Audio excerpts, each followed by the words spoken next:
Sir intro के साथ start कर दीजिए, इंट्रोडक्शन। मेरा नाम देवेंद्र कुमार जौहरी और मुझे अच्छा लगता है कि ये विषय जो इतना कठिन माना जाता है इसके पीछे जो भी धारणाएं हो, लेकिन मुझे लगता है सबसे आसान विषय है। यदि एक बार पढ़ा जाए तो इससे आसान कोई विषय नहीं। मैं एक ही बार पढ़ना हमेशा के लिए याद रखता हूँ। तो परीक्षा हमारी बहुत पास है, सबको बहुत बहुत शुभकामनाएं। और मैं चाहता हूँ कि एक छोटा सा एक चैप्टर हमारे पास है, बहुपद और द्विघातीय समीकरण। ये लगभग दोनों एक से ही है और इनमें संकेत भी एक से ही है, जिसमें हम एक शून्य जो है उसे अल्फा बीटा कहते हैं, और जहाँ मूल की बात आएगी समीकरण को उसको मूल के नाम से जानते हैं, उन संकेतों को भी अल्फा और बीटा कहते हैं। तो सबसे पहले हम एक बहुपद का क्या स्टैंडर्ड मान है, प्रमाण, उसका मानक रूप क्या है? x square plus bx plus c।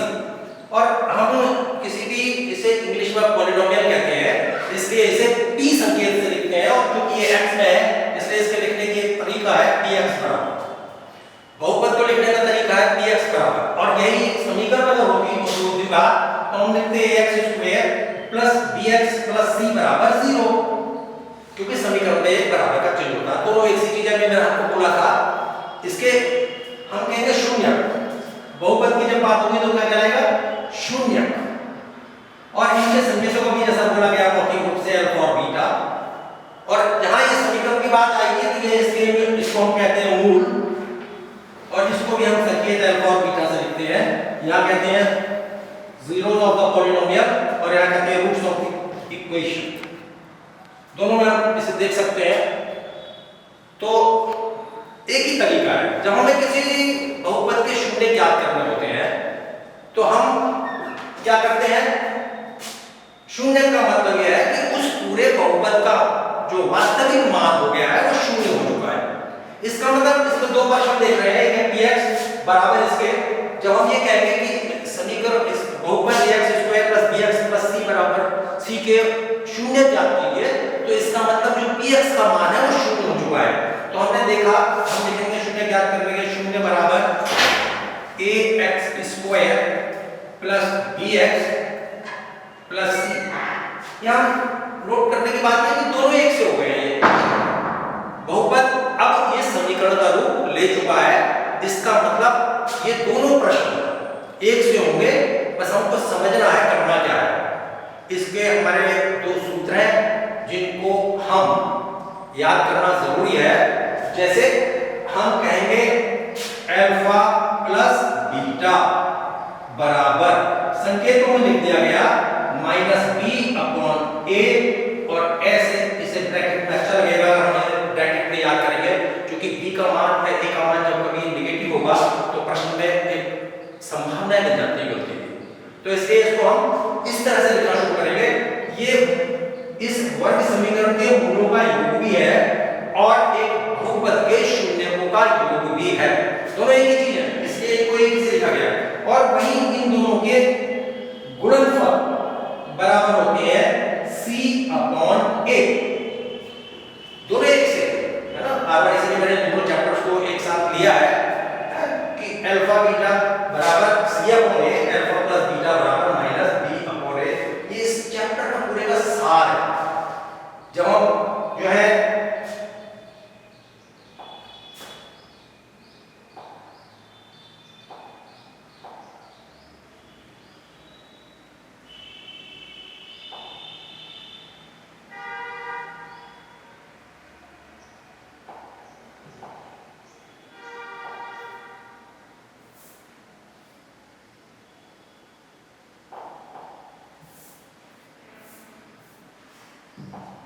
जब हम एक समीकरण, एक वर्ग समीकरण को हल करते हैं तो हमारे पास दो विधि होती है।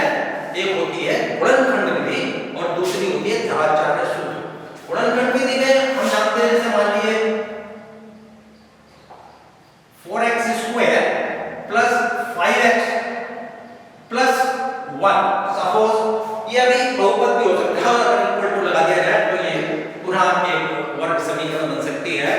तो अभी हम इसे शून्य ज्ञात करना चाहते हैं। तो क्या करेंगे कि हम लिखेंगे px बराबर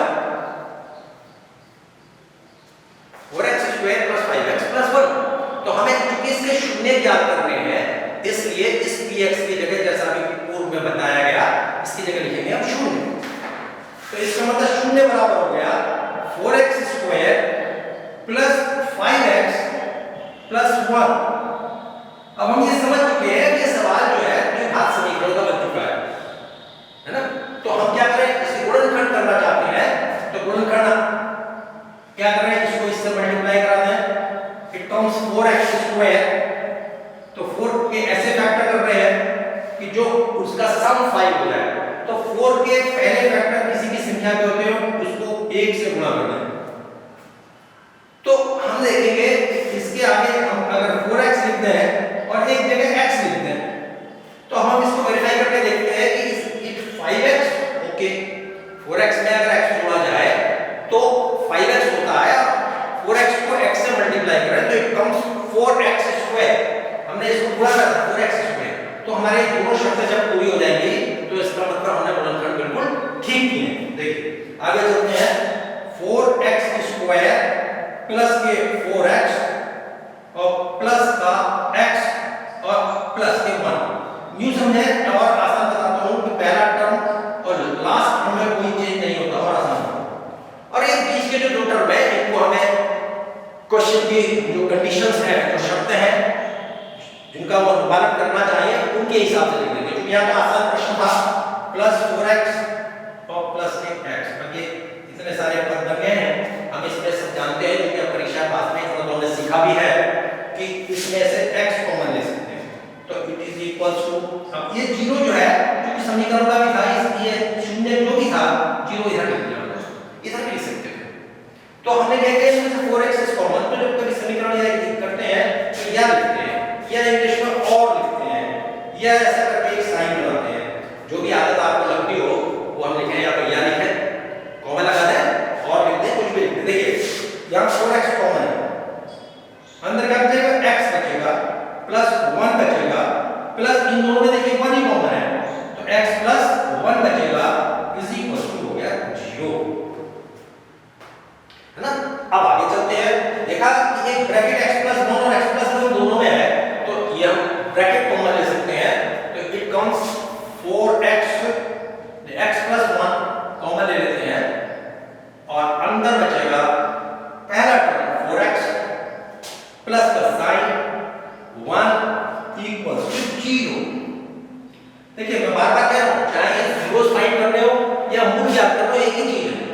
तो अब हम दोनों काम कर रहे हैं, इसके मूल भी याद करना चाहते हैं जब ये समीकरण है और हम इसके जीरोस भी मालूम करना चाहते हैं अगर ये बहुपद था। तो देखिए अब ये हमने देखा होगा, बचपन में बहुत सारे हमने सवाल किए होंगे, ऐसे करके दो बॉक्स बने हैं, इनका का साइन है, उसका परिणाम है 0। छोटे क्लास में बहुत सवाल किए थे, तो इसका मतलब हमें जरूर पता लग गया कि ये 0 तभी हो सकता है जबकि इनमें से किसी भी एक बॉक्स में या दोनों में ही 0 लगा हुआ हो, तभी ये 0 आ सकता है। इसका मतलब हमें इस सिद्धांत को अप्लाई करना है कि या तो ये 0 है या ये 0 है। इसका मतलब एक बार एक 0 और दूसरी बार दूसरी 0। तो हम क्या लिखते हैं, यदि पहला वाला 0 x प्लस 1 बराबर 0 तो it is a linear equation in one variable. एक अज्ञात राशि की ये रैखिक समीकरण है। तो हमने क्या किया कि x बराबर, इसको जब इधर लाते हैं समीकरण पर या साइन बदलते हैं x बराबर -1। तो इसका मतलब अगर इसके जीरो फाइंड कर रहे थे या इसका एक मूल निकालना था तो एक मूल या एक जीरो आ चुका है, वो है -1। इसके बाद फिर हमने देखा यदि 4x प्लस 1 बराबर 0, समीकरण के रूल लगाए, 1 को इधर आना है ना, वेरिएबल से एक तरफ और कांस्टेंट से एक तरफ। अब देखिए ये 4 क्या कर रहा है, इसको मल्टीप्लाई कर रहा है, therefore x is equals to -1/4। therefore the zeros of this polynomial is -1 and -1/4। इस बहुपद के शून्यक जो है वो -1 और -1/4 है। और अगर ये वर्ग समीकरण होती तो इसके मूल -1 और -1/4 होते। देखिए अब आगे बढ़ते हैं,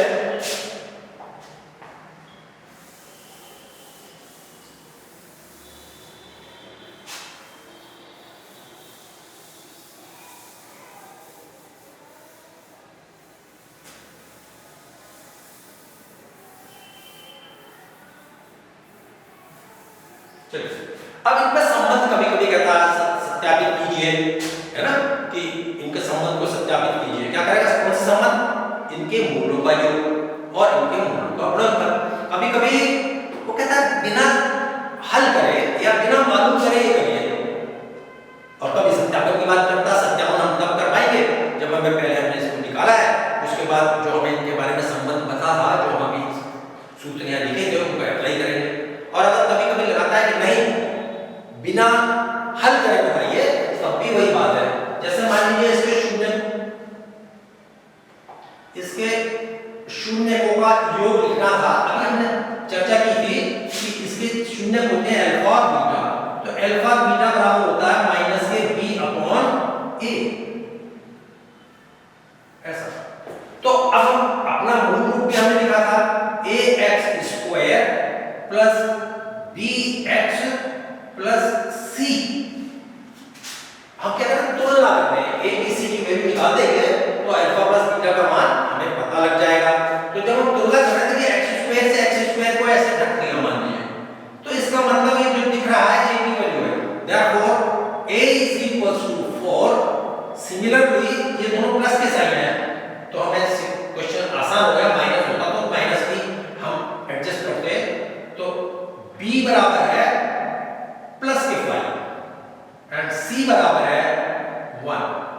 तो अब हमें लिखना है alpha plus beta is equals to minus के बाहर साइन है, b है 5, a है इसका 4, माइनस 5 अपॉन 4। अब मान लीजिए हमको ये वेरीफाई करना था, तो अभी हमने इसके रूट निकाले थे -1 और -1 अपॉन 4। तो अल्फा निकाला था, मान लो एक -1 निकाला था और प्लस -1 अपॉन 4 निकाला था, ऐसे। तो अब हमें इनको ऐड करना है, ये फ्रैक्शन का क्वेश्चन हो गया। फ्रैक्शन का क्वेश्चन का मतलब पहले एलसीएम लेना होगा, कितना 4, और फिर इससे 4 के 1 के -1 के नीचे एक 1 है, मल्टीप्लाई डिवाइड करके 4 क्वेश्चन है ना, भाग में 4 है, 4 से -1 को गुणा करो तो -4। अब ये प्लस माइनस माइनस, हम अगर थोड़ा कमजोर बच्चे थे तो हम पहले इसको सिंपलीफाई कर लेते और प्लस माइनस माइनस फाइनल कर देते। और थोड़ा सा आप जानते हैं, गणित पढ़ते हैं, तो इसको प्लस माइनस माइनस होता है, माइनस यहाँ माइनस का लगाया एक साइन, 4 से 4 को डिवाइड किया तो क्वेश्चन इज 1, आंसर 1 है, और 1 से ऊपर 1 को मल्टीप्लाई किया तो आ गया 1। It comes to -5 upon 4। अगर वो कहता कि मूलों का योग ज्ञात कीजिए और वेरीफाई के लिए तब ये कर देते हैं, अगर वो कहता शून्य का योग ज्ञात करिए और वेरीफाई करिए तब भी हमको यही करना, दोनों एक समान। बस फर्क था कि हमको ये बहुपद दिया गया था कि आपको ये समीकरण दी गई थी। और अब एक और अल्फा बीटा मूलों का गुणनफल, इन शब्दों में लिख सकते हैं ना। यहाँ जैसे अल्फा बीटा लिखा है, वो कहता अल्फा बीटा नहीं लिखता, वो लिखता मूलों का गुणनफल, शब्दों में लिख दिया। बात सवाल वही है, मूलों का गुणनफल ज्ञात कीजिए, तब भी यही सवाल है। मूल थे इसके अल्फा और बीटा, गुणनफल का मतलब दोनों कोई गुणा, तो हमें समझ बस क्वेश्चन को आराम से पढ़ना है, क्या कहते हैं उसको हमें देखना है। जैसे उसमें लिखा था मूलों का गुणनफल, हम देख रहे हैं अल्फा बीटा बनाया गया तो नहीं, ये भी यही चीज है, और हमने इसको शब्दों में लिखना सीख लिया और इनको संकेतों से भी सीख लिया। तो अल्फा बीटा बराबर हो गया -1 into -1 upon 4 is equals to minus into minus sine हो गया प्लस 1 को 1 से अंश को अंश से गुणा की तो आया 1 और हर में केवल 4 है, इसलिए इसका उत्तर हो गया कितना 1/4, 1/4 है ना। अब हम अपना गुणनफल करते हैं, हमारा अल्फा बीटा दोबारा हम वेरीफाई करने के चक्कर में है -1 था c अपॉन a, तो पहले एक बार फिर से निकाल देते हैं। Alpha beta equals to c upon a, verify करके देखते हैं। c कितना है इसमें 1 और a कितना है, वेरीफाई हो गया। चाहे इस काम को पहले कर लेते या उसको पहले कर लेते, ये काम करना था, वेरीफाई भी करना था और दोनों को निकालना भी था। तो ये इस तरह के हमारे प्रश्न एक इसमें आते हैं और बहुत आसान हो गए। और दूसरी विधि जो केवल एक वर्ग समीकरण पर लागू होगी वो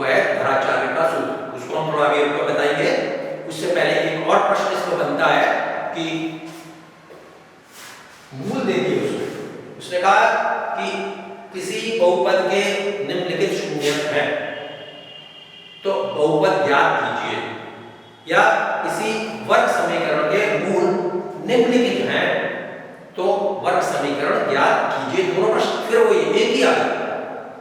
तो हम ऐसे प्रश्नों को कैसे करेंगे, सूत्र उसको हमें याद करना है और तब हम इसको कर पाएंगे।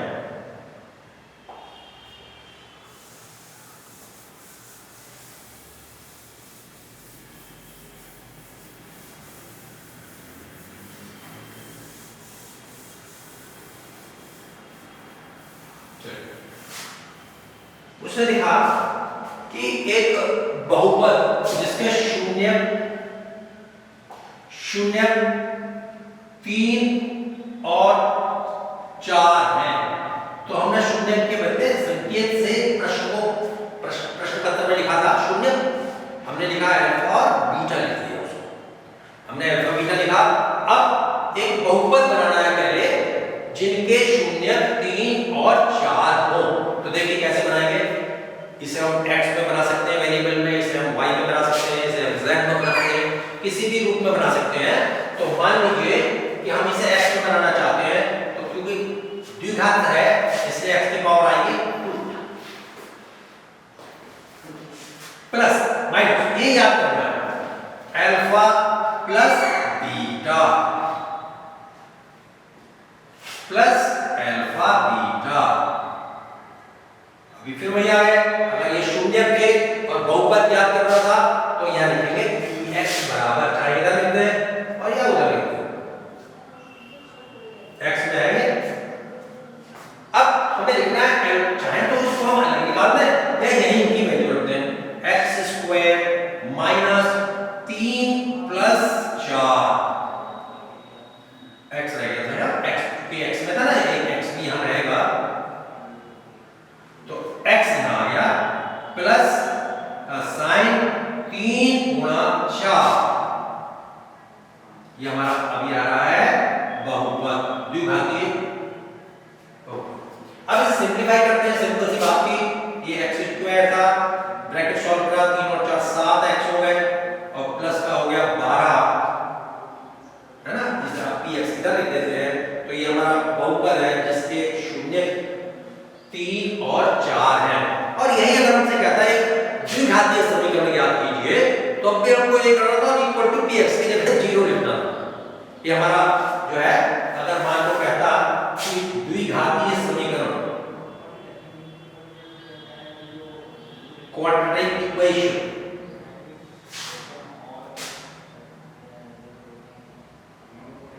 अगर मान लो प्रश्न द्वारा समीकरण होता तब भी यही उत्तर होता, और हम लिखते हैं x² माइनस 7x प्लस 12 बराबर 0। इसे याद करने का दूसरा तरीका भी था, x² प्लस मूलों का योग गुणा x प्लस मूलों का गुणनफल बराबर 0, ऐसा भी याद कर सकते हैं। लेकिन संकेतों में याद करने में जरा आसान लगता है, और चूंकि हमें वैसे भी अल्फाबेट्स का उपयोग करना ही था अल्फा और बीटा का, तो हमें इसलिए ये हमें इस्तेमाल करने में, उपयोग करने में, प्रयोग करने में ज्यादा अच्छा है। तो हम आगे दोनों में आगे आ चुके हैं। अच्छा,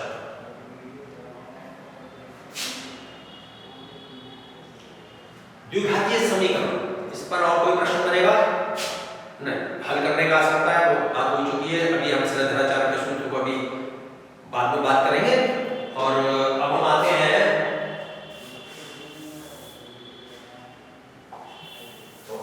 इसमें मूलों की प्रकृति के बारे में। मूलों की प्रकृति, ये तो 0 वाला तो सेशन लगभग पूरा हो गया। इसमें एक चीज कभी-कभी और डाल देते हैं कि कोई एक अज्ञात राशि डाल दी और शून्य दे दिए उसको, वो वर्ग समीकरण में भी आता है कि मूल दे दिया और एक अज्ञात राशि को समीकरण में अपनी तरफ से डाल दी, तो हम लोग से याद करने की बात आती है। ऐसे प्रश्न बन जाते हैं, जैसे उसने लिखा 7x² माइनस प्लस 6x और माइनस 1 बराबर 0, ऐसा। तो इसके मूलों की प्रकृति कैसी है, अभी समीकरण आ गया।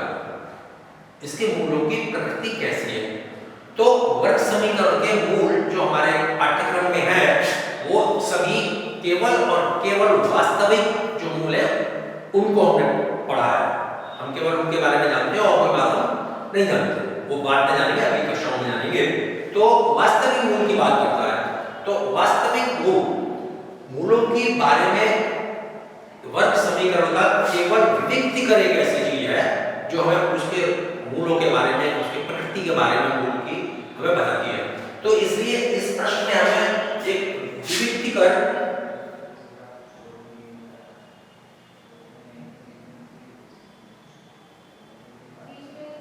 डिस्क्रिमिनेंट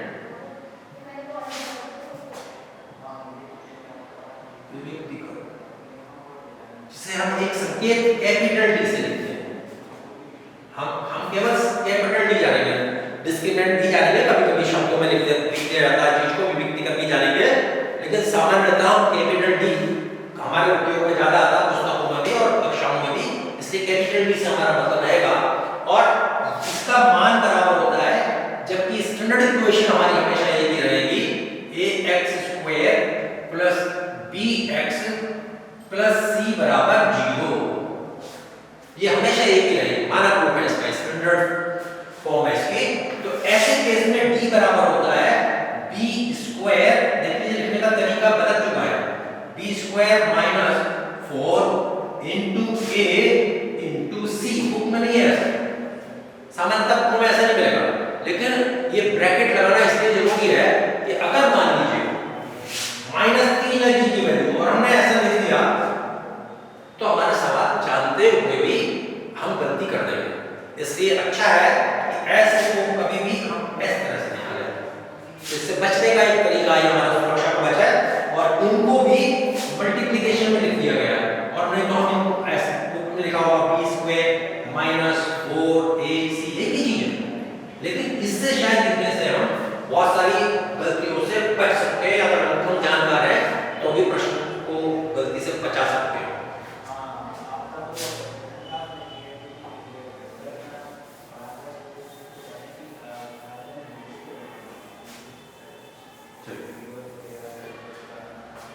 तो विविक्तीकरण में हमें b, a और c की जरूरत है। वही ऐसे ज्ञात किया था जैसे हमने पहले ज्ञात किया था कि मानक रूप से तुलना करने पर, तुलना कर रहे हैं दोनों की, a और 7 की तुलना कर देंगे।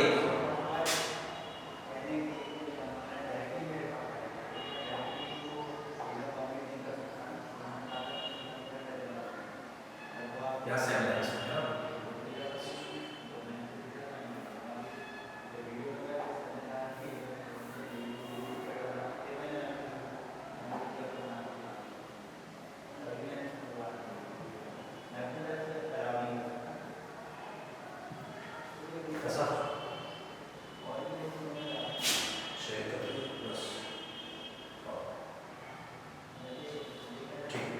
तो अब प्रश्न जो है मैंने मन से लिखा है, फिर भी हम देखते हैं मूल को क्या प्रकृति बनती है।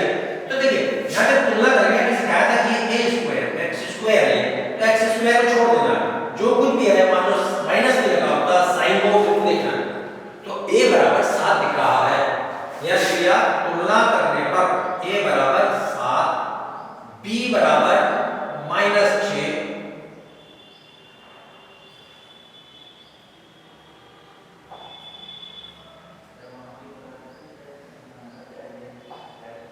a बराबर 7, b बराबर -6 और c बराबर -1।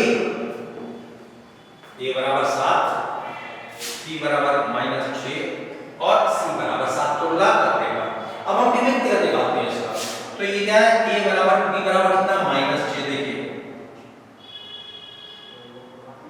और -4 इंटू a इंटू c, ठीक है।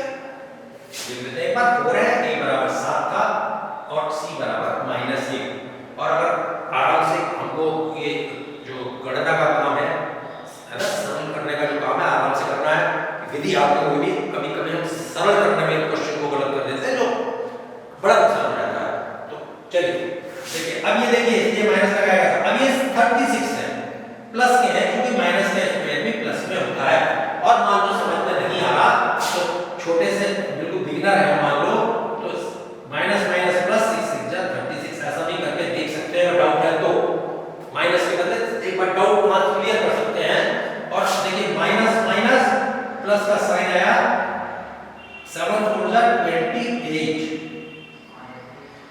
This is equal to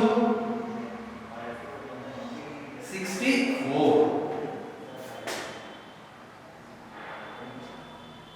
it comes 64। अब यह केवल एक चीज देखनी थी कि D पॉजिटिव है, 5 मिनट लगेगा सर। D अगर पॉजिटिव है तो निश्चित रूप से हम इस क्वेश्चन को करेंगे और हम हमारे पाठ्यक्रम का प्रश्न है ये, और हम ये करेंगे कि ये निश्चित रूप से हमारे को हमें सॉल्व करना है। हमें क्या देखना था, D को ये देखना था ये धनात्मक है या नहीं। क्या है ये D को केवल ये देखना था कि ये धनात्मक है या नहीं। अगर धनात्मक हमारे पाठ्यक्रम का प्रश्न है और हमें इसे सरल करना है और फिर आगे की बात होगी। तो इसने ये बताया कि इसके वास्तविक रूट हैं। D पॉजिटिव आने का मतलब इसके मूल कैसे वास्तविक हैं, मूल वास्तविक है।